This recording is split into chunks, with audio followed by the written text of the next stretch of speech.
Mr. Raoul Angelo, sous vos ovations.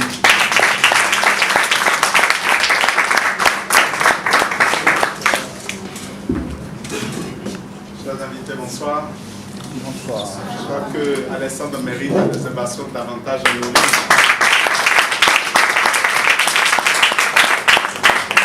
Vous ne pouvez pas imaginer ma joie de l'entendre, de l'écouter, en train de présenter cette opportunité.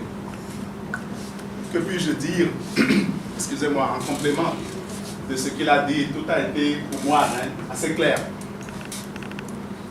Peut-être vous raconter ma petite histoire, elle peut peut-être édifier certaines personnes ici et vous permettre de voir que ce qui lui est arrivé à bon nombre de personnes. J'ai fait des études en économie, je travaillais à la Diamond Bank au Bénin. J'étais assistant directeur crédit à la banque. Ce dont je vous parle remonte à 2004. Je voyais pas mon avenir se jouer à la banque. D'autres peuvent aimer travailler à la banque, mais moi je n'aimais pas. Parce que le poste auquel je devais accéder très rapidement, c'était le poste de directeur crédit. Et quand je regardais mon directeur crédit à l'époque, il ne m'inspirait pas. Après 12 ans de banque, ce qu'il gagnait, le stress qu'il vivait, et tout ce qu'il avait autour de son poste ne m'intéressait pas. À 30 ou 12 ans, pour être là où il est, ça ne m'intéressait pas. Je suis quelqu'un de pressé, je vais aller vite. Je ne sais pas pourquoi, mais c'est ma nature.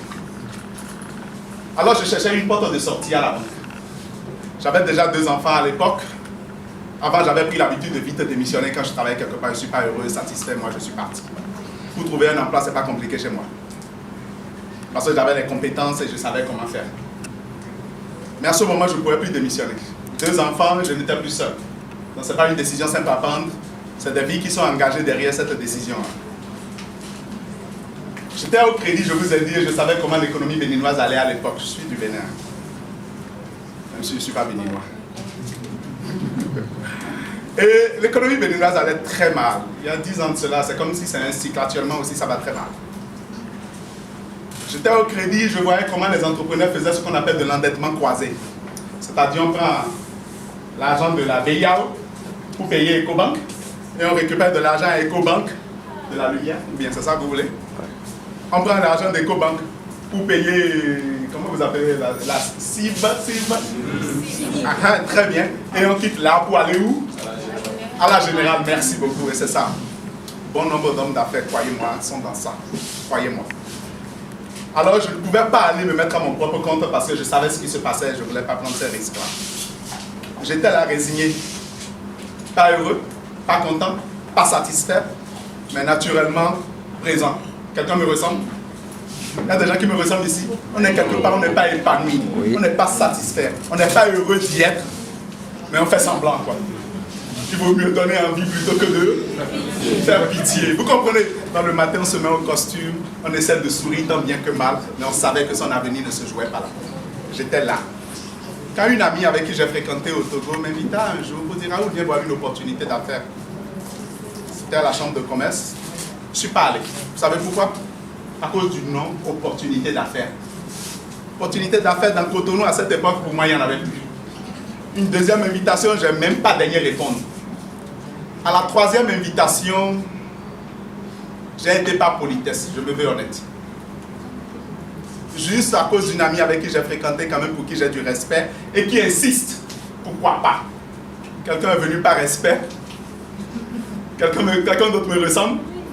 Quand je suis arrivé, je suis resté au seuil de la porte, je voyais le monsieur complètement derrière, j'étais à sa place. Juste pour qu'on se voit, qu'on fasse les civilités, qu'on se salue, qu'elle sache que je suis venu, et quoi, quand ils vont commencer leur baratin, que je puisse m'éclipser. Peut-être vous êtes venu avec cette intention. Je vous concède ça, j'ai fait ça, je le confesse. Ah, il y a une dame qui dit que c'est vrai. Merci beaucoup, madame. Ah, merci beaucoup. Et je suis venu. Mais qu'est-ce qui s'est passé ce jour-là? On a commencé par présenter, donc ils ont démarré la présentation. La première étape, c'était la société. J'ai fait économie, je suis sensible à tout ce qui est performance d'entreprise. Quand on a commencé par parler de cette entreprise, je me suis rendu compte qu'on parle de choses sérieuses, d'une entreprise sérieuse. Plus de 1500 milliards de francs CFA de volume d'affaires de par le monde. Pour une entreprise qui est née il y a environ 37 ans, en ce moment ça ne faisait pas ça, et qui est implantée dans environ 170 différents pays du monde. Il y a des choses qu'on fait par hasard, il y a des niveaux on ne les atteint pas par hasard, où vous êtes maître de ce que vous faites. C'est ce que j'ai découvert. Mais ce qui m'a le plus séduit, quand on me parlait de la société, c'est qu'on a dit cette entreprise vient d'arriver à Cotonou et voulait faire de moi son partenaire en affaires. Excusez-moi, où sont passés les milliardaires? Je n'étais même pas millionnaire à l'époque. Une entreprise qui vaut 1500 milliards m'invite à être en affaires avec elle. Peut-être que vous ne l'avez pas perçu dans la présentation d'Alessandre, mais c'est ce qui se passe aujourd'hui. Ne regardez pas vos amis qui vous ont invité, vous allez faire fausse route et vous tromper. Ce n'est pas eux qui vous invitent. Parce que comme vous allez devenir partenaire, vous êtes en affaires directement avec qui? Avec Forever. Et c'est cette entreprise qui vient aujourd'hui pour dire quoi? Je veux être en affaires avec toi, mon ami. Deuxième chose, étape de la présentation, ils ont parlé de produits. Croyez-moi, la personne qui a présenté les produits me donnait l'impression de faire de la publicité, du marketing. Peut-être que vous avez aussi reçu cette impression à un certain moment. Il parlait tellement bien des produits, les valorisait, les louangeait, que je me suis dit, quels sont ces produits qui sont les meilleurs du monde? Et c'est aujourd'hui, moi, j'en entends parler pour la première fois. Quand même, si ça existait et que c'était si bon, je devrais. Vous voyez, moi qui ai été séduit par le chiffre d'affaires, je n'ai pas fait le lien avec le produit. Comme quoi notre intelligence peut nous tromper. Je n'ai pas du tout fait de relation. Si on en vend quand même pour 1500 milliards, cela voudrait dire quand même qu'il doit avoir du vrai là. Je n'ai pas fait le lien. La personne qui présentait à la limite m'énervait, je trouvais que c'était un peu trop de marketing et de publicité. Vous auriez le temps de faire votre expérience et comprendre les mots utilisés par Alessandre. Troisième étape de la présentation, on a parlé de cette façon d'entreprendre, cette autre manière de travailler. C'est ce qui a conquis mon cœur. Exactement comme le jour où j'ai vu mon épouse. Croyez-moi, j'en suis tombé littéralement amoureux. Ce modèle d'affaires, cette façon de travailler, cette manière d'entreprendre me convenait. Elle répondait à toutes les valeurs qui sont fondamentales pour moi. Être libre. Travailler où je veux, quand je veux, avec qui je veux, comme je veux, où je veux. Je dis, mais tiens, c'est à croire que si on n'avait pas créé ça, je l'aurais inventé. Ça répondait à tout ce que je cherchais dans la vie. Décider de mon revenu.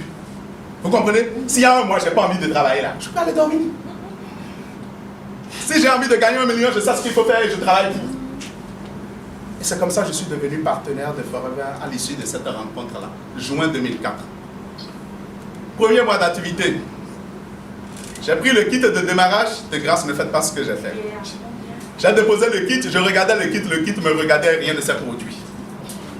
Et 2 semaines après, celle qui m'a mis dans l'affaire est passée. Elle me dit, mais Raoul, ton business, comment ça va? Et j'ai dit, ah, Denise, tu as bloqué mon argent dans ces produits. Cette affaire-là ne marche pas. Et j'ai commencé par me plaindre. Et je ne sais pas quel Dieu l'a inspirée. Elle est restée de marbre, calme, sereine. Et j'ai fait ma litanie de toutes les raisons pour lesquelles l'affaire ne marche pas. Et à la fin, elle me dit, Raoul, si tes amis pensent à toi pour te faire appel, pour demander des services dans quel secteur, dans quel domaine. Je dis naturellement à la banque, s'ils veulent le solde de quelque chose, s'ils veulent des conditions de crédit, s'ils veulent que je les appuie dans une autre banque, parce qu'entre collègues, on se rend ces genres de services. Et j'ai vu tout de suite là où elle voulait en venir. C'est-à-dire que quoi? Je n'avais rien fait. Et déjà, je me plaignais que ça ne marchait pas. C'est à croire que les produits avaient quoi? Des bras et des jambes. Devaient sortir du carton. Vous connaissez la publicité de Fanyogo là, non? Elle me dit, je m'appelle Aloe Vera, je fais ci, venez me prendre.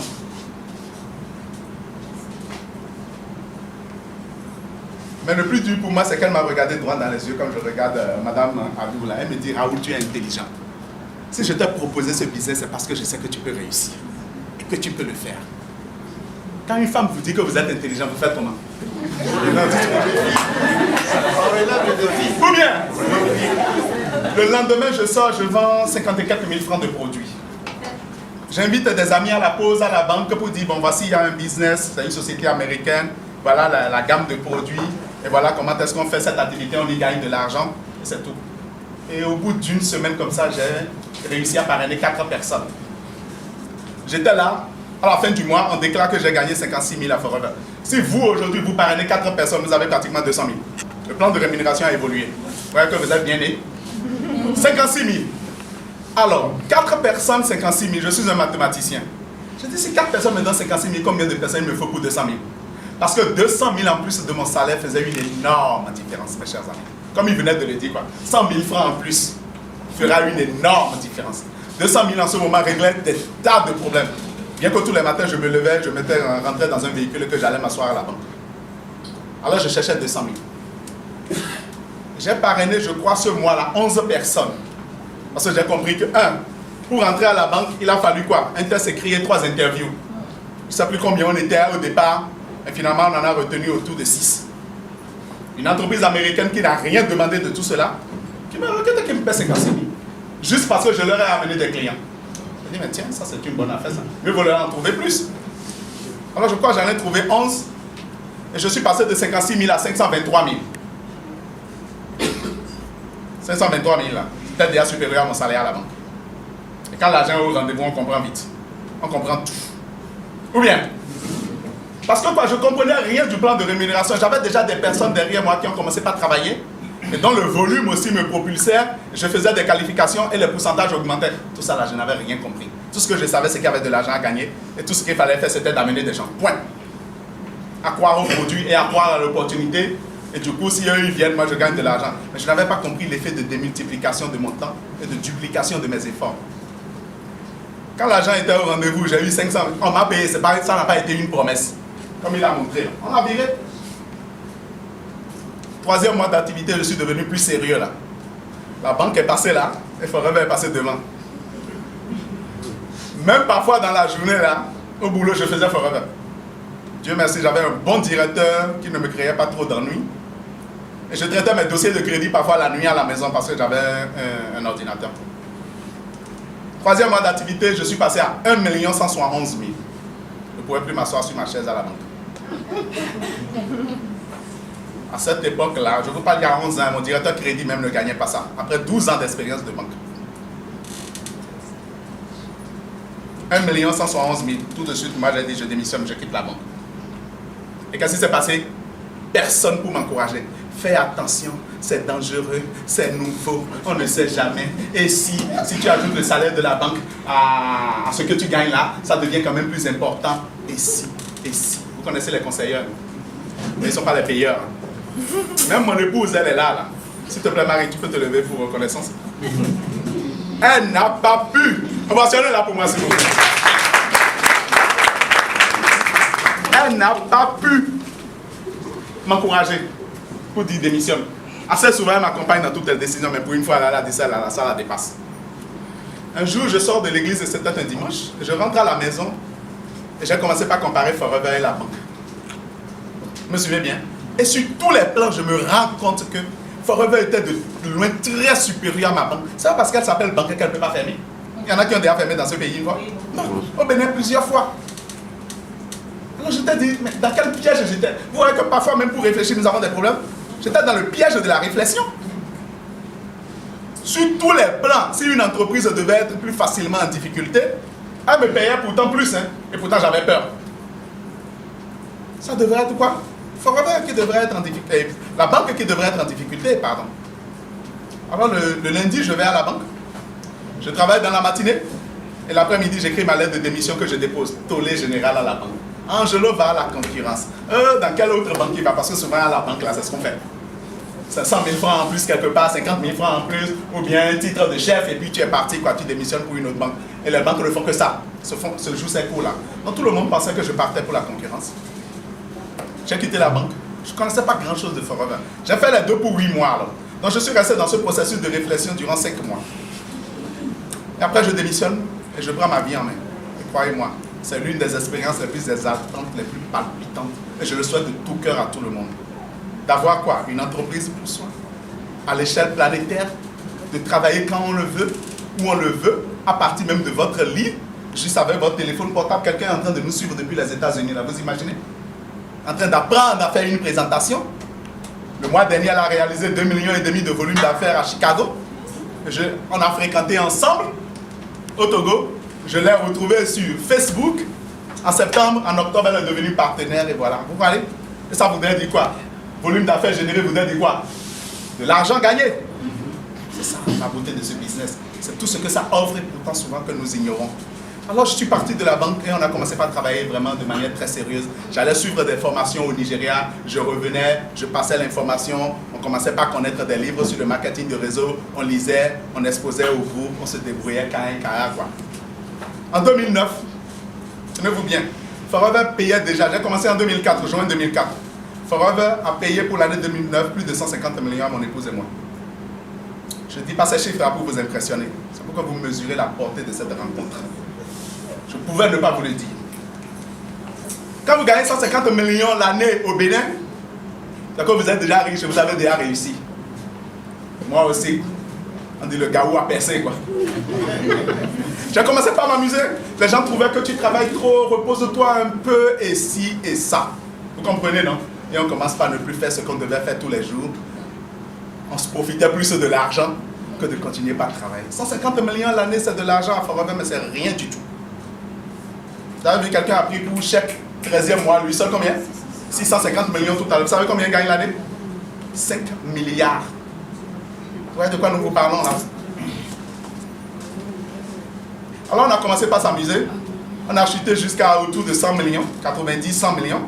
Même à 100 millions de revenus l'année, c'est bon. Ou bien, c'est quand même de l'argent. Surtout que quoi? On avait fait la maison, 4 véhicules au garage. La famille ne manquait de rien. Tout était au rendez-vous.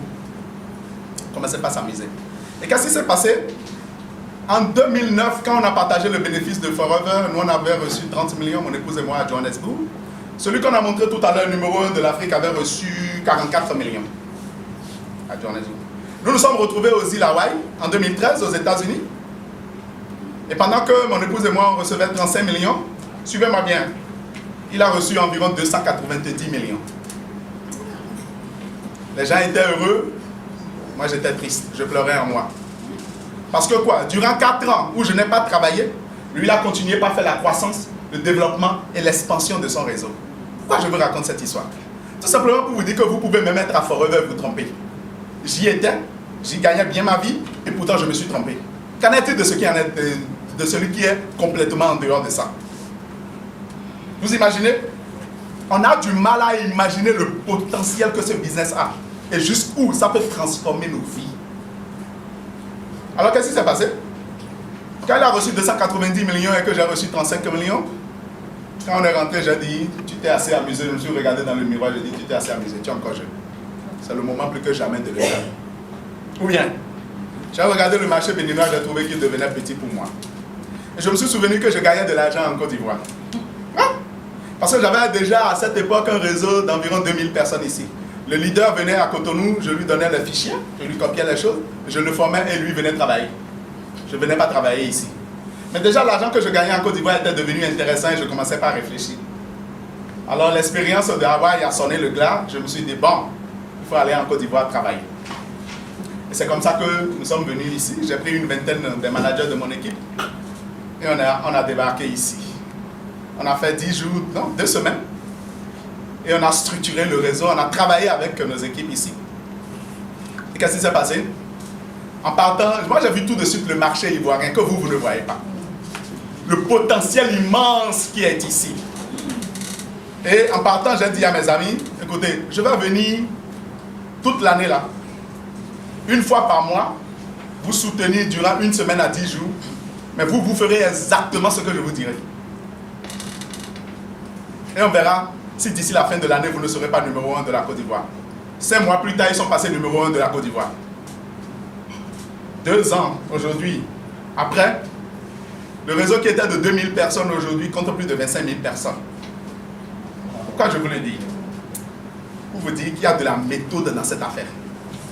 Ce n'est pas d'un jeu de hasard, c'est pas non, il y a une science derrière. Il y a une façon de le faire pour réussir. Donc quand vous allez venir, c'est ce que vous devez rechercher. Et voilà un peu mon témoignage.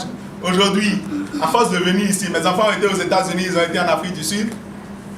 Je ne sais plus en quelle année ils sont venus en vacances ici avec mon épouse. Et ils ont refusé de rentrer.